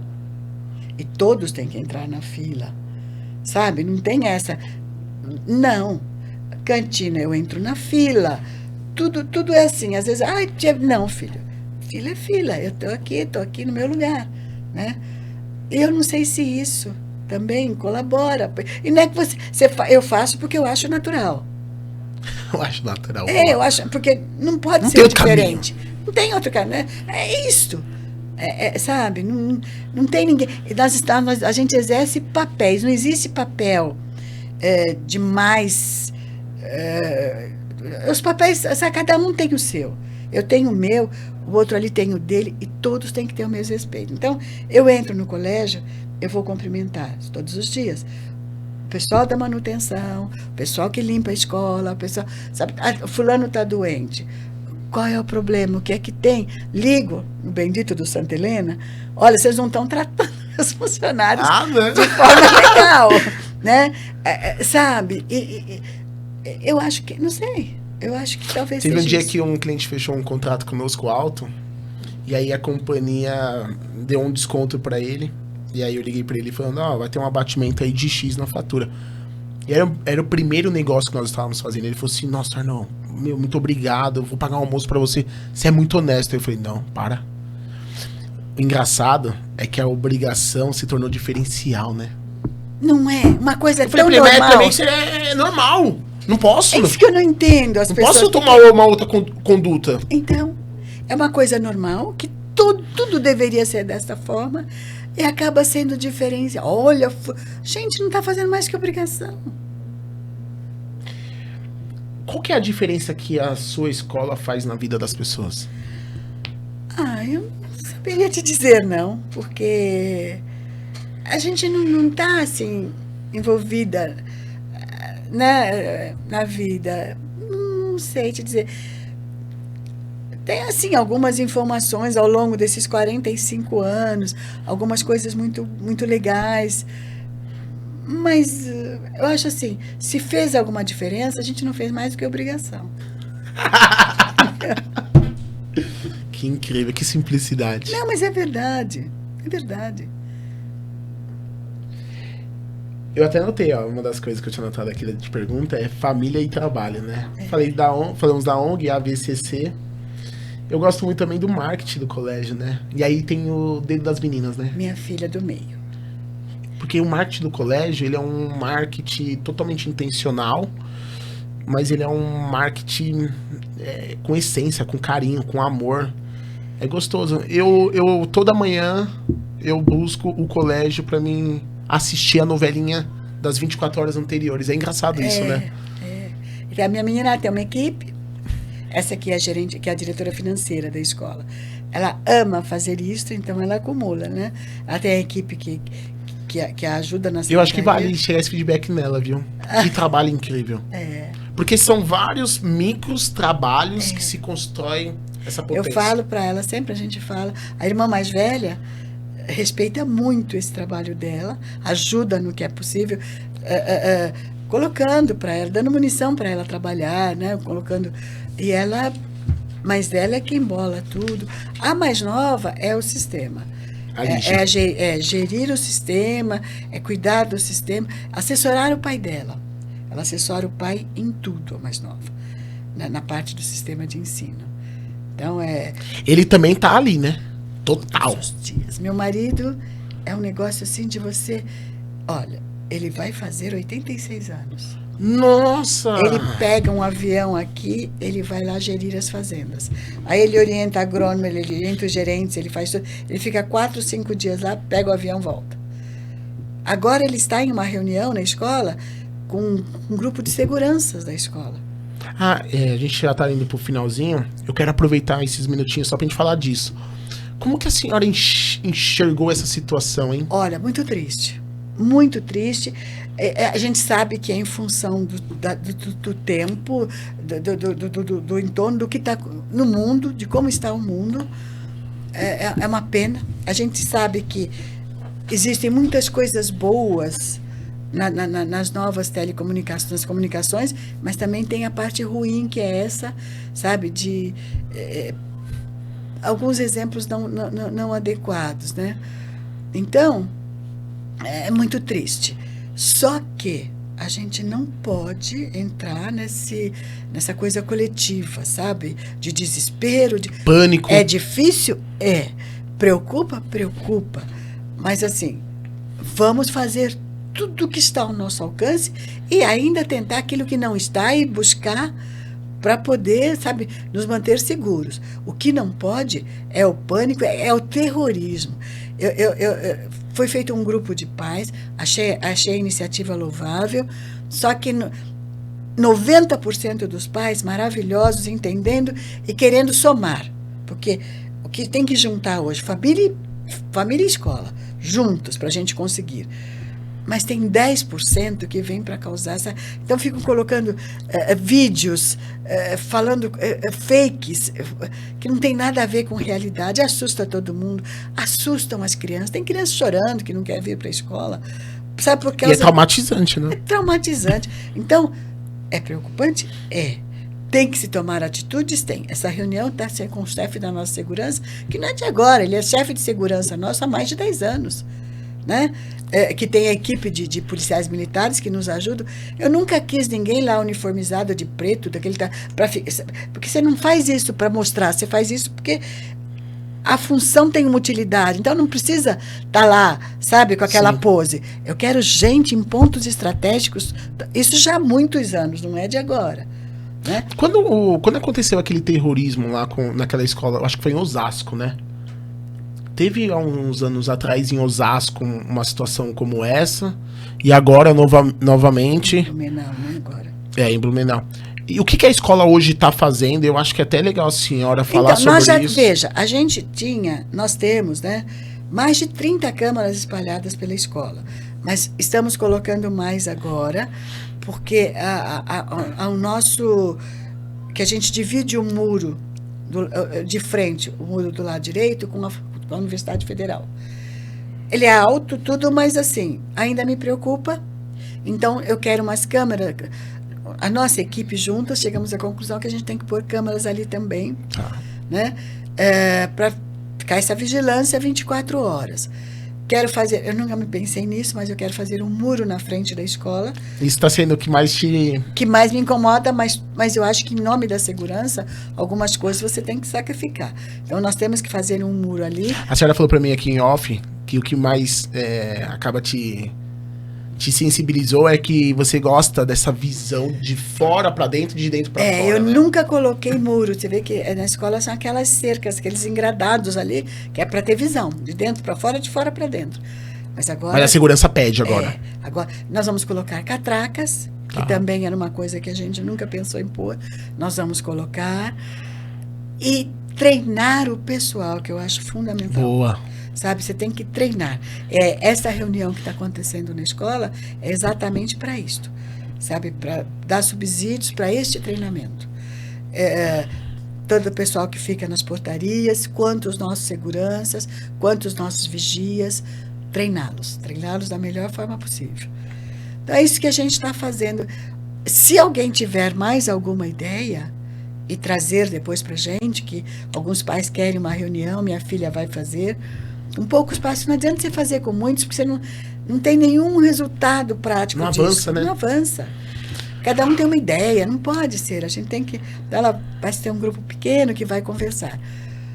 E tentar também coibir esses pais que fazem terrorismo. É uma minoria, mas atrapalha muito. Não só os pais, né? Na sociedade por um todo tem, então, mas né? eu digo dentro da nossa comunidade tem ainda escola, aqueles... Sabe, assim. Então, tem alguns pais que... Também deu uma mãe... botou num grupo que foi para a escola e não tinha ninguém na segurança, botou já no grupo, mas que coisa feia. Aí depois ela mesma falou, não, é que ele estava do outro lado. Mas por que colocou que não tinha ninguém? Né? Por quê? Qual a intenção, né? Então, agora vem, por exemplo, olha o que é positivo, não viu ali? Entra. Vai na direção, a Feedback direção tá instantâneo. Ali, a direção está ali todos os dias à disposição. Não é que vem de vez em quando, não, a direção está ali. Olha, eu vi lá, assim, assim. Na hora, eu tenho certeza, minha filha já se deslocaria, sabe? Sim. Aí resolveria. Mas não botar num grupo uma coisa que nem era real ainda por cima. Entendi. Entendeu? Não funciona assim. Então, quer ajudar, quer criar para o seu filho um ambiente legal, vamos trabalhar juntos. Vamos nos unir.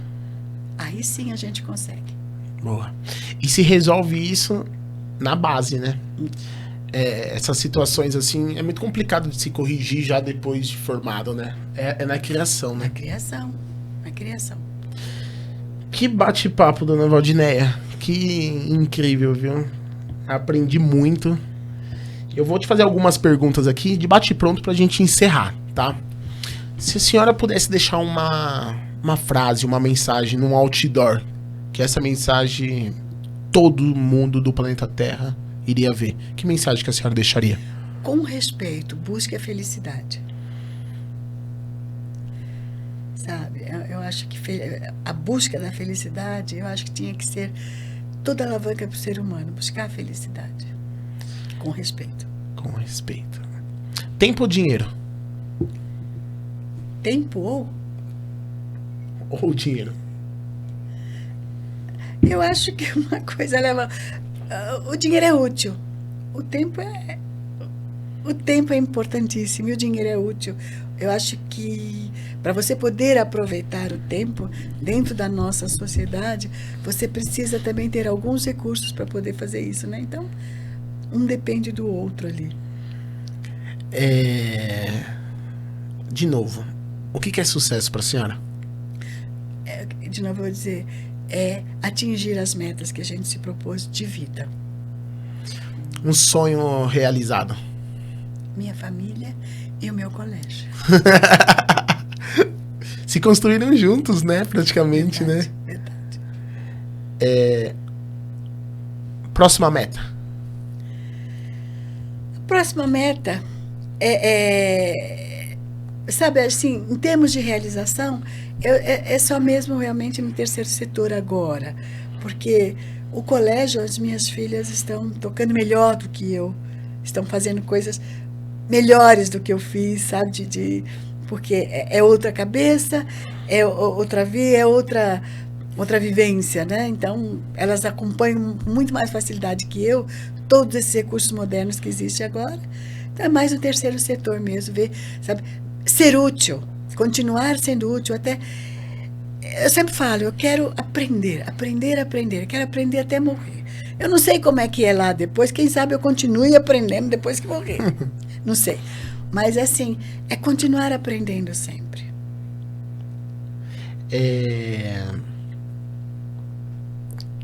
Num momento de dificuldade, assim, como foi na sua vida mesmo, do câncer, da situação do câncer, da sua pequena Estelinha, qual é a chave que tem que se virar nesses momentos?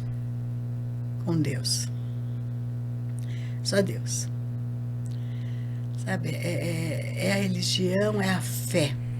Você tendo fé, você acreditando, sofre. Não é que isso vai tirar o sofrimento. Sofre muito, mas você acredita.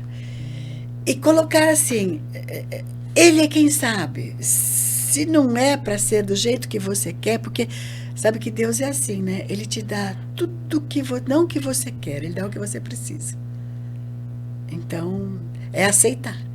Porque se você quis isto e não era isto, é porque não era isso que você precisava, entendeu? Mas o que você precisa, ele dá. Quando uma pessoa... Sobre desistir, como que a senhora enxerga o desistir? Nunca. Desistir nunca. Eu acho assim, você pode mudar o caminho, mas não desistir. Boa. Que incrível, hein? E, por último, pra gente encerrar, o Zé. Meu companheiro de vida, né? Meu companheiro de vida, meu companheiro de tudo até hoje. Né? É assim, a gente construiu muita coisa juntos e continuamos construindo, né? Estamos sempre juntos e dificilmente eu consigo sair.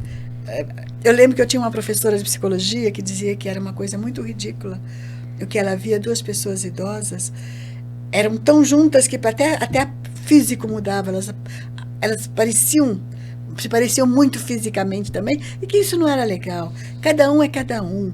A professora de psicologia, na minha faculdade. Imagina, psicologia, me formei em psicologia em 1973. Então, e eu não vejo assim, sabe? Claro, nós temos nossa individualidade, mas eu percebo que meu marido mesmo fala, eu jamais viajaria sem você e eu jamais viajaria sem ele. Eu fiz algumas viagens, mas eram viagens técnicas, viagens educacionais, coisas que eu precisava ali. A última eu tive na Nova Zelândia e na Austrália, mas fui através da Unesco, porque a nossa escola ela faz parte da Unesco, né? Então, através da Unesco, nós fomos conhecer algumas coisas assim. E aí já para ele não dava. Mas só nesse caso, fora isso, sabe, a gente não tem o hábito de sair sozinhos, não temos o hábito, e nunca tivemos a vida inteira. Que linda. Então, sabe, é o meu companheiro de vida, pai das minhas filhas, avô dos meus netos, e assim, ele é muito amigo das filhas. O que eu teria que fazer para ser um homem desse daí? Qual é o ingrediente que eu preciso regar todo dia para mim ser esse cara aí? Sabe, eu acho que sem ser prosaico, sem ser nada disso, eu acho que esse amor, esse respeito, sabe, que a gente tem, eu acho que isso é que ele sempre respeitou muito, mútuo, né? Ele também sempre foi muito bem respeitado. E essa coisa da família, sabe, eu acho assim, que você tem que dar muita importância para a sua família, para estar presente na sua família. Não precisa estar 24 horas ali junto, não. Mas eles têm que saber, principalmente os filhos, que sabem que em qualquer momento vai poder contar com você. Mas também deixá-los viver, né? Deixá-los voar, deixá-los fazer o que eles acham que é mais importante, seguir também os sonhos deles. Mas eu acho que é isso. É o respeito e a presença, tá sempre junto. Quem que é a razão e quem que é a emoção nessa relação? Meu marido é totalmente a razão. E eu sou a emoção. Dona Valdinéia, obrigado pela participação. Vou te dar um presente. Ó, aqui é um troféu da chave. E eu tenho certeza... Eu mesmo peguei muitas chaves aqui nesse nosso bate-papo. Que coisa boa, né? Foi um prazer e uma honra te conhecer pessoalmente. A senhora é um ser de luz. Amém. A senhora impacta a vida de muitas pessoas. A senhora sabe disso. E se não sabe, eu tô te falando isso. Impacta a vida de muita gente. E eu me sinto honrado de ter conversado com você e ter pego essas chaves e ter levado essas chaves pro pessoal. E eu quero te dar esse presente aqui, é um troféu da chave. Ele solta aqui porque pra senhora depois levar. Tá. Mas Muito obrigada, não, mas eu gostei muito de vir aqui. Gostei muito do nosso bate-papo e gostei muito dessa ideia da chave, viu? Eu não sabia, né? Legal. Agora eu vi, eu achei assim uma ideia brilhante também. E eu já me convido também. Eu quero ir lá conhecer a ONG lá. Eu quero ir lá. Por favor, vai ser um prazer levar. E eu quero ir primeiro lá e depois eu quero levar minha equipe lá. Acho que a gente vai querer ajudar de alguma maneira. Ai, tomara. Vai ser muito bem-vindo. Vai lá conhecer. Essa semana passada eu falei... Ontem, né, Mauri? Sim. Ontem eu tive uma reunião com a minha equipe e aí eu falei assim pra eles... A empresa tem 8 anos, né? E eu falei assim pra eles... eu quero realizar um sonho esse ano. Que é nascer um projeto social dentro da Clique. E eu falei ontem isso para o Mauri. Falei assim, Mauri, busca. Falei, busca, a gente precisa buscar. A gente precisa buscar porque chega uma fase que lá na Clique nós temos fome de servir o próximo. E Deus abençoa. Eu vou mandar pela sua filha que foi feito, uma coisa mais ou menos cronológica da ONG, para você... Tá impresso isso, tá físico. Para você ter uma noção. Que foi feito agora. Nós ganhamos uma picape da prefeitura. Que incrível. E aí, dentro do processo foi isso, né? A história da ONG. Não entregaram ainda, mas já tá tudo certo, já vão entregar. Que legal. Então eu quero ir lá conhecer. Por favor, olha, a hora que você quiser, me fale, nós vamos lá tomar um café, mostro tudo para você. Lá a gente tem, você vai ver, tem bastante coisa lá interessante. E para encerrar, eu gostaria que a senhora deixasse uma mensagem aí pro pessoal que acompanhou aqui o podcast. Uma mensagem final pra gente encerrar. Olha, a mensagem é que eu realmente gostei muito de estar aqui, entendi o propósito desse podcast. Parabenizo você por esse propósito, acho uma ideia incrível. E vamos juntos, né? Vamos juntos, tá bem? Pessoal, é isso. Mais um episódio se encerrando aqui. Hoje nós tivemos essa aula. Eu aprendi muito, quero agradecer. Quero agradecer também ao Heraldo, que viabilizou esse encontro junto com o Maurício. Maurício, obrigado mais uma vez por nos ajudar e potencializar o podcast. Quero agradecer a minha equipe que sem eles também nada se constrói. Gé, obrigado. Mauri, obrigado. Todo o meu time que tá lá na Clique lá operando para que eu possa estar aqui. Quero agradecer a Deus por mais essa oportunidade. Agradecer minha esposa, que eu tanto amo, minha família, minhas filhas. Sem vocês eu não sou nada e não oxigenaria nada aqui dentro de mim de sonhos e desejos. E é isso. Aqui nós temos a missão de compartilhar ensinamentos de vida, chaves, que se porventura você tiver em algum momento de dificuldade, tenho certeza absoluta que um insight de um dos nossos convidados pode vir te ajudar com a guia de Deus aí, com toda a fé que você tem. Obrigado mais uma vez e até a próxima. Valeu, pessoal!